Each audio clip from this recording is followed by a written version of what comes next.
السلام علیکم ورحمۃ اللہ وبرکاتہ۔ الحمد للہ رب العالمین والصلاة والسلام علی اشرف الانبیاء والمرسلین نبینا محمد وعلی آلہ واصحابہ اجمعین وبعد۔ موجودہ حالات میں جو بہت ساری مشکلات، بہت ساری مصیبتیں، دشواریاں پیش آ رہی ہیں، انہی میں ایک بہت بڑی دشواری اور مشکل یہ بھی ہے کہ ہم اور آپ کورونا کی زد میں ہیں، لاک ڈاؤن ہے، کام کاج بند ہے، آمد و رفت کا سلسلہ بھی منقطع ہے، لوگوں کے کارخانے، لوگوں کی فیکٹریاں، کمپنیاں اور کاروبار کی جگہیں پورے طور پر معطل ہیں۔ ساتھ ہی ساتھ رمضان کا موسم بہار بھی بہت جلد ہمارے سروں پر سایہ فگن ہونے والا ہے، اور ہم اور آپ اچھی طرح سے اس بات کو جانتے ہیں کہ یہ رمضان جب آتا ہے تو اپنی آمد سے ان گنت اور بے شمار رحمتیں اور بہاریں لے کر کے آتا ہے۔ اس رمضان کی رحمتوں برکتوں کا ایک بہت بڑا نمونہ یہ بھی ہے کہ اس مہینے کی مناسبت سے پورے ملک ہندوستان کے اندر جو اللہ تبارک و تعالیٰ کی عبادت اور بندگی، اللہ کی دین، اللہ کی کتاب، نبی علیہ الصلوۃ والسلام کی سنت کے نشر و اشاعت کے لیے، دعوت کے لیے، تعلیم کے لیے، تربیت کے لیے جو مساجد، مدارس، معاہد، جامعات، دینی اور دعوتی ادارے اور بہت سارے رفاہی شعبہ جات دنیا ملک کے اندر، ملک کے گوشے گوشے میں قائم ہیں، ان شعبوں اور ان اداروں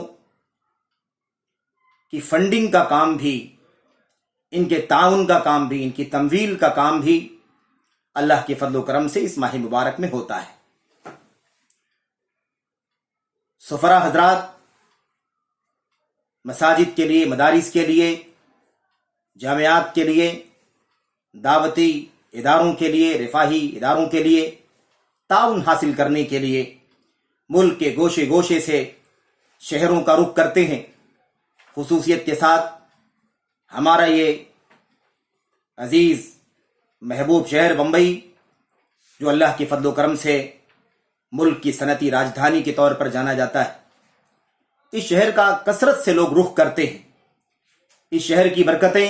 پوری ملک ہندوستان کے اندر پھیلی ہوئی ہیں۔ یہاں کے اہل خیر حضرات، ان کا تعاون، ان کے چندے اور ان کی طرف سے جو امداد ہے پورے ملک ہندوستان کے اندر اللہ کے فضل و کرم سے پہنچتی ہے۔ کاروبار کا شہر ہے، صنعت کی راجدھانی ہے یہ اللہ تبارک و تعالیٰ کی رحمت ہے، اس کی رحمت کے سائے ہیں اس شہر کے اوپر۔ اس شہر کے مخیرین، اہل خیر حضرات جو دل کھول کر کے اللہ کے دین کی نشر و اشاعت کے لیے، دین کی تعلیم کے لیے، تربیت کے لیے، دعوت و ارشاد کے لیے اپنا بھرپور تعاون پیش کرتے ہیں، غربا، فقراء، مساکین کی ہمدردی، دلجوئی کے لیے اپنا بھرپور تعاون پیش کرتے ہیں۔ اللہ سے دعا کرتے ہیں کہ اللہ تبارک و تعالی اہل خیر حضرات کو ان کے مالوں میں برکت عطا فرمائے، انہیں دن دونی رات چوگنی ترقی عطا فرمائے۔ اللہ تبارک و تعالیٰ ان کی کوششوں کو، ان کی قربانیوں کو قبول فرمائے، ان کے صدقات، زکوات، خیرات، دام، امداد، اللہ تبارک و تعالیٰ سبوں کو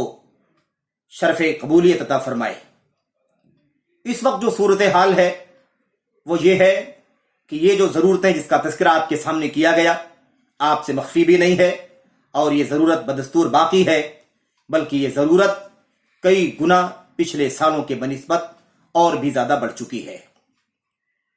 میرے بھائیوں، رمضان کی آمد ہے۔ ماہ رمضان میں اہل خیر حضرات کے پاس لوگوں کا جانا کس قدر مشکل ہوگا، یا کس قدر ممکن ہوگا یا نہیں ممکن ہوگا،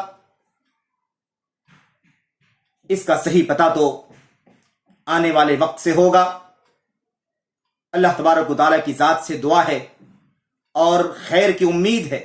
کہ اللہ تبارک و تعالی حالات کو سازگار بنا دے، مشکلات کو، پریشانیوں کو، وباؤں کو دور کر دے، اور اللہ تبارک و تعالی ان خیر کے کاموں میں جو کوششیں چلتی ہیں اللہ تبارک و تعالی اسے کامیابی سے ہمکنار فرمائے۔ یہ مدارس جو دین کے قلعہ ہیں، یہ دعوتی ادارے جو توحید و سنت کی دعوت کا سب سے بڑا مرکز ہیں،